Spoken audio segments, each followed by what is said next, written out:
Balanced Growth Show Live. I am your host, Dr. Travis Perry. Today, I want to talk to you about a concept that, really has been on my mind for years and years. When I wrote Achieving Balance, I told the world I was writing a business book about balance, time management, making time for your highest priorities. And that has really changed the trajectory of the business and helped bring the message of balance to stages all across the country and for my clients. That said, I left everyone sort of hanging at the end of the book as I wrote a chapter on fear. Now, fear is a very important element to understand, and overcoming them even more important. So we talk about this in the book Achieving Balance. Talk about what fears are derived from fear of success to fear of failure and everything in between. And it's really important that you understand what kind of fear is holding you back. I spent most of that chapter, though, and most of my training talking about what's going on up here, the subconscious blocks. Psychologists, positive psychologists, all sorts of different types of personal development gurus are always talking about how to get past your limiting blocks, how to get past your belief systems that are holding you hostage. And I bring up several that I actually mentioned in a challenge that we finished just last week, the Balanced Growth Challenge, which was awesome. It was super fun to be able to interact with so many new individuals out there who are struggling with growing their business while keeping this balance. And we talked about several things: reframing. We talked about forgiving and moving on. And we talked about this concept of ABCDE, a very intense, deep journey of self reflection that allows you to come up with a new outlook. Now, all of that, most of that, is very subconscious, it's very internal, it's mindset. Mindset is super important. You need to have a positive mindset. And so every time that something comes up, you can redirect and reprogram. You can reframe and you can have a new and effective outlook, and you can forgive people so you don't allow that to, canker your soul. There's another aspect, though, that I want to talk about that goes with mindset. Mindset isn't the only part of psychology. It's not just, psychoanalyzing and introspection and trying to create different change with just your thoughts. Although important as it is, behaviors and action are equally important. Now, in the psychological world, you have behavioralists and you have the psychoanalysts, and they're always at each other saying, no, thoughts perceive, or come before the action. Well, no, action can change thoughts, and they go back and forth. And the reality is they both help. So why not use them both? So we're going to talk about action, how taking massive action in a way that I just call it faith-based action. Now, you can believe in God, you can believe in good, you just add an O. Um, it seems trite, but the reality is I believe everything good comes from God. But I also think that if we have faith in God, that we also can recognize that he has faith in us. If he has faith in us, that means as we're going about trying to achieve our goals and our missions in life, and we have balance toward these priorities that are, most important, he wants us to achieve them. I think that's part of the mindset, that's part of the faith, and that's important. That really is a belief. But faith is really a principle of action. So, one of the best things we can do to achieve our goals is to work on them. It seems so simple. And I understand, like, this may not be rocket science, but probably the best thing you can do is say, all right, if I'm going to achieve this physical health goal, I'm just going to take one action. What one action do I need to take next? And then do it. Have the bravery to stand up and do this. Now, this is an interesting concept because I talk about, again, a lot of overcoming your blocks and belief systems. But what about having that faith in yourself that you can actually achieve this? So you can actually create lasting change. If you struggle with this, If you struggle with, well, I want to think everything through first. Um, there is a lot of great wisdom out there saying, that the enemy of getting things done is perfection. So you may struggle with, well, I want to think it all through and I want to plan everything out and I want to do it just right. And then there's others out there that are just like, okay, ready, shoot, aim. And they come out the gate just ready and ready to just tackle everything and get it done before they even have a plan.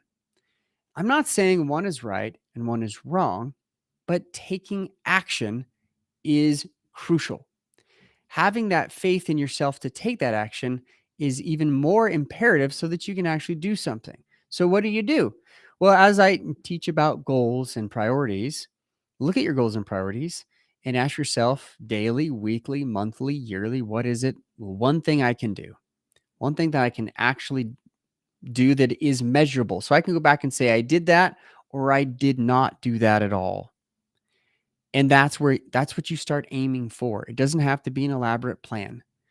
What's incredible is that your mindset, as you start changing your mindset and you start working on these actions, the action itself starts to tell the mind, I'm doing it. I'm already doing it. I'm working on it. Therefore, it's going to happen. And the mindset, as you start to change into this new effective outlook, starts to be able to influence your actions so that you can say, hey, I'm thinking it, so let's just do it. And the two become a symbiotic relationship, kind of goes back and forth between mindset and action, mindset, action, or belief and action. And those two work really well together. Quick little example of this. A story that, I've been thinking about writing this first book, Achieving Balance, for years and years. My second book, Balanced Growth, I've been thinking about that since I started writing Achieving Balance. Like, oh no, I've got to write this other sequel to it. So the very first chapter to Balanced Growth will have these concepts of faith, believing in yourself, believing that God believes in you, and then being able to take massive action toward achieving these goals. Um, and I honestly believe that this is the missing secret. This is the secret that most people, if they fail, if they're just thinking about it all the time, if they never take any action, the thoughts will basically, the mind will work to say, well, yeah, you've thought about this before, you thought about changing, but you never did anything. And it will create these pathways, neurological pathways in your brain that set you up for failure unless you at least do something. So do something. Even if you fail at it, even if you take a step forward and it's two steps back, you are moving. And in action, you can then receive other information. Again, I was going to give you an example on this.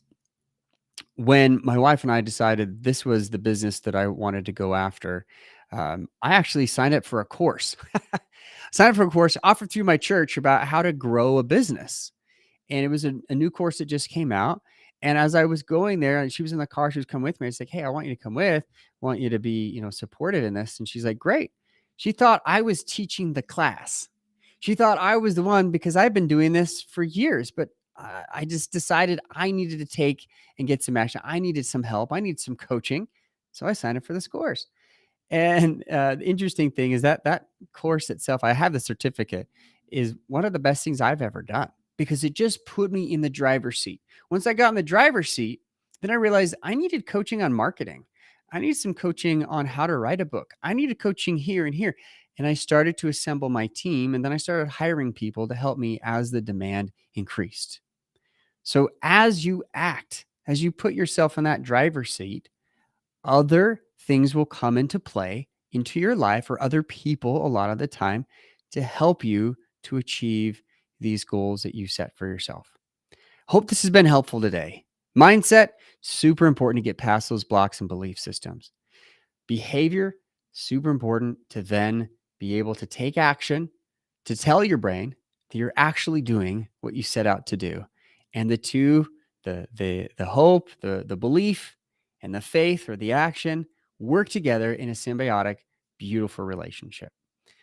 Thanks for listening. I hope that you find this helpful. We're going to transition now to answering some questions from members of our audience who, have, very specific concerns about their balanced growth, things that they've been working on for a while now. I have Sophia Hassman and Blake Choicenet. And Blake, I hope I didn't mess up your last name. I'm going to bring you on the show first here.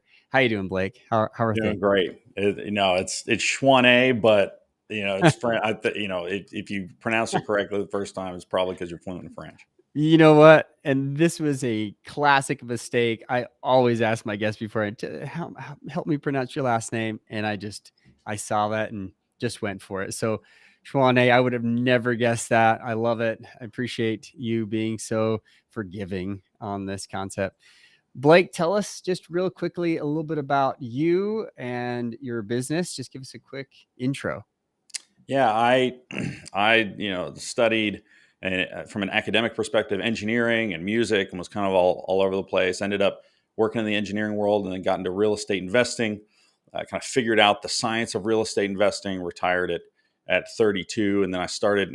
After retiring, got kind of bored and said, "What do I really care about?" And so now, in addition to growing our portfolio, I teach other people how to get started in real estate investing, so they don't waste their hard-earned money. Love it. Excellent. So with that company, with your business, you had a question about trying to grow, but keep this balance. That's the whole point of this live show is figure out what are we doing right? What are we struggling with? But what is your question specifically about your business? Yeah, it's I think well timed your conversation earlier, because some of us lean toward the business owners. We're high achievers, so we want to work 60, 80, 100 hours, whatever it takes. And then some of us have some freedom and they're working 10, 15, 20 hours. And so my question is really, how do you decide tactically, like what things do you do tactically to grow your business while at the same time protecting your lifestyle? This will look different for everybody, I guess, but what does it look like for you? And what are some of the things that you do to serve yourself in that way?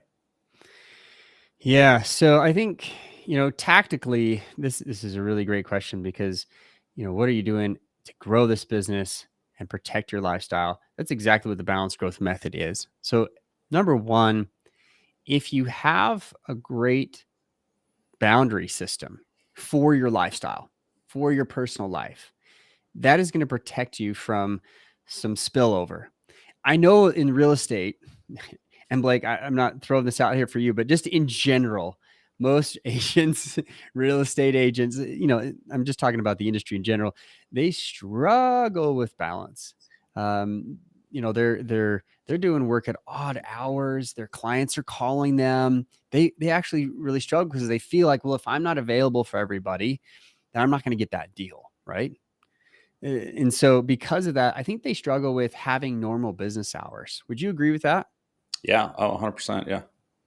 So that's probably one of the first things that I would do with any real estate agent investor out there who's really wanting this balance, because some just they don't want it, and I'm not here to force balance on anyone. But if you want it, it's super important to say, okay, these are my business hours, and I'm not going to answer text, email, social media posts, questions, anything, or messages from my team that maybe are working weird hours.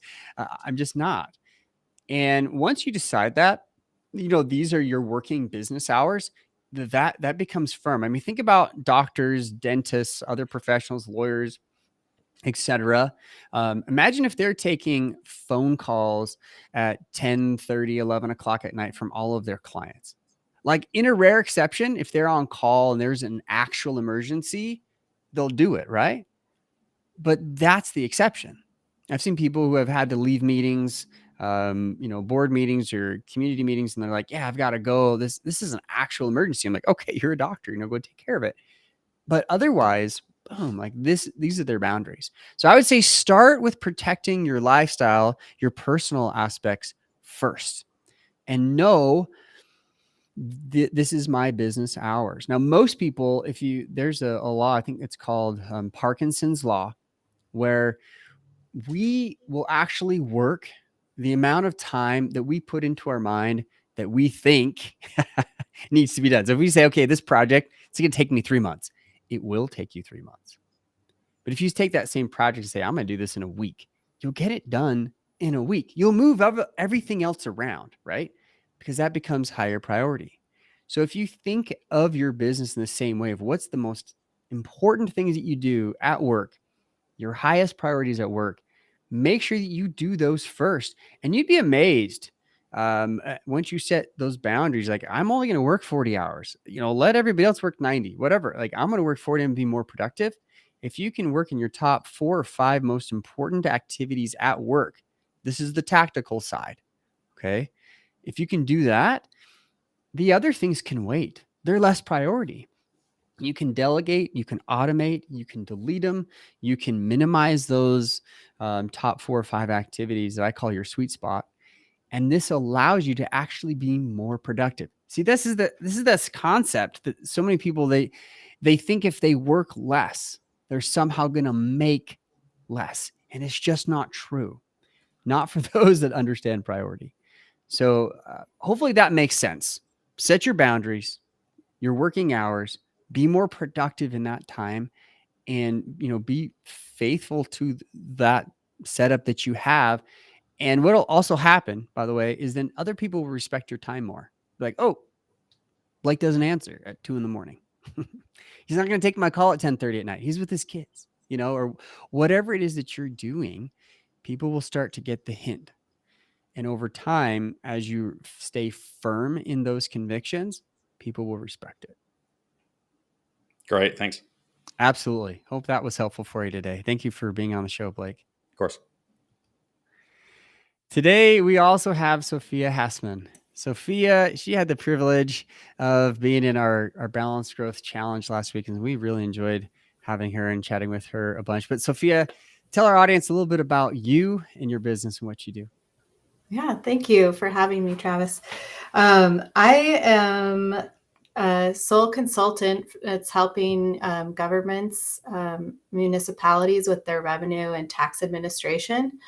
And I have about 15 years of experience in that realm, and a lot of those years actually working for a municipal government directly.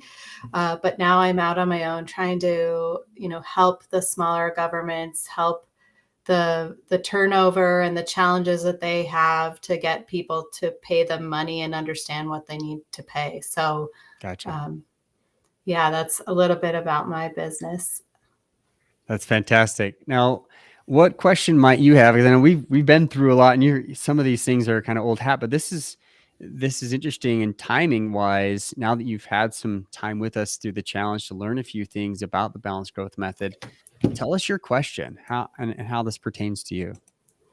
Yeah, thanks for even entertaining it. I feel like a newbie asking this, but how are the best ways that consultants with multiple clients respond to their clients and block their schedules and make themselves available, especially when they're kind of on demand?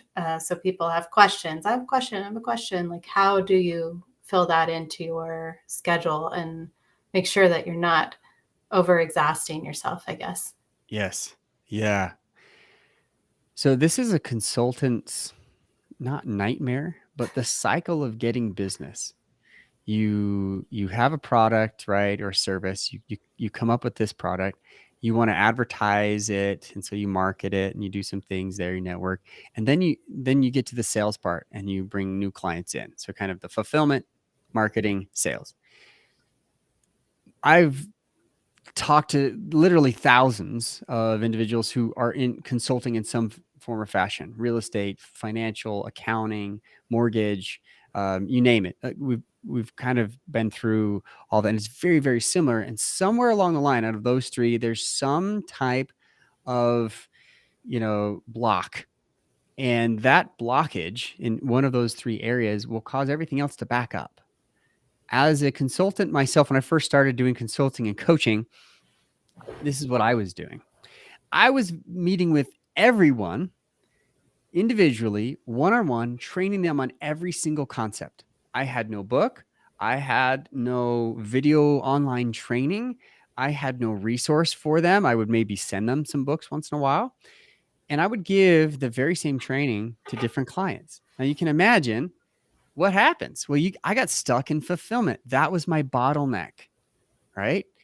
So, and it may destroy your business, and it did for me. I had so many clients that I could no longer market, and I couldn't do the sales, and I wasn't charging enough, so I couldn't hire someone else to do it.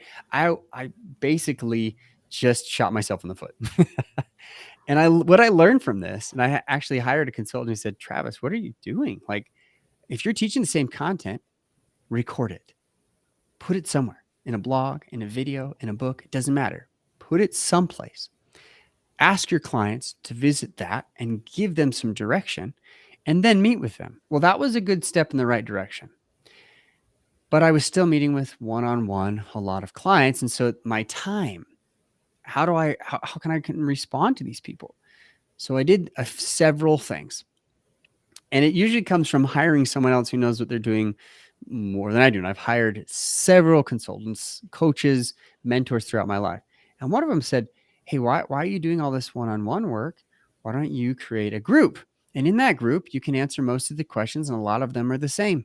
If you need to do one-on-one, you can have an avenue like Voxer. Voxer is great, and I've been using it for years. I'm actually retiring it, but it's a two-way walkie-talkie. You can individually chat with somebody. And what's great about that is you don't have to be there at the moment, right? They can send you the message, they can Vox it to you, and you can reply asynchronous. So asynchronous meetings, one-on-one, is also helpful. Then the synchronous meetings, maybe because you have the group and you have a place where they can communicate with you, whether that's Teams, Slack, Voxer, whatever, something asynchronous that you can reply back on your time. Then a lot of times those one-on-one meetings, they're kind of rare. They're only if you really need to talk to them about something and coordinate right then and there your schedules. Interestingly enough, you can take those offerings of group, asynchronous, and one-on-one with you, and you can create various levels of consulting packages. You could have a group only. You could have a group with a little bit of one-on-one with you, or you could, you can mix and match some of these things that, as Richard or Russell Brunson calls value ladder. You can kind of move them up your value ladder, and those that really need white glove everything, all of your time, you're going to charge them a lot more because your time's precious. It's valuable. You know the value of your time. And for those that just kind of need a little bit of extra help and they're not really DIY, but they just need a little extra help, group is perfect for them. They're going to get everything that they need and they're going to feel that value. If they get to the point where they need more, well, now you can say, guess what? I have these other options and you'd be a good fit. And then you can protect your time all along the way. Does that make sense? Yeah, definitely. So as if you're running the show and you can make some changes, I would highly recommend looking into various, levels of help. And then now that I know you're working on your ideal calendar, then you can go back in and say, this is when I reply to my clients. This is when I'm doing my group coaching. This is when I'm doing those one-on-ones in case it's needed. Or for those who have really paid me a lot of money to spend some time weekly with them. So I appreciate you asking the question. I think it's totally valid. And I thank you for being here today, Sophia. Yeah, thank you. Absolutely. It's been a pleasure to be with you all here in the Balanced Growth Show live. We've been able to talk a little bit about, mindset and action, belief and faith, and how those two work really well together. We were able to chat with Blake and Sophia about their questions about how to grow and scale while keeping their balance. Hope you found that helpful as I have today. Thank you for your time and for, following and making the Balanced Growth Show what it is. It is really an appendix of the Balanced Growth book that will be coming out later this year. And I really have enjoyed this opportunity to interview and ask, as it does inform. It helps me to know what I should be putting in the book, what content people are actually wanting to hear about. So this is very helpful for those who have been on the show. If you want to join us you want to come on the show, just email us at travis@maketimeinstitute.com. We'd love to know your insights, your questions about how you balance your business and where you might be stuck trying to grow it to the next level. Thank you for being here, everyone, and for contributing, Blake and Sophia. And again, for you all for listening. Until next time, remember, live life on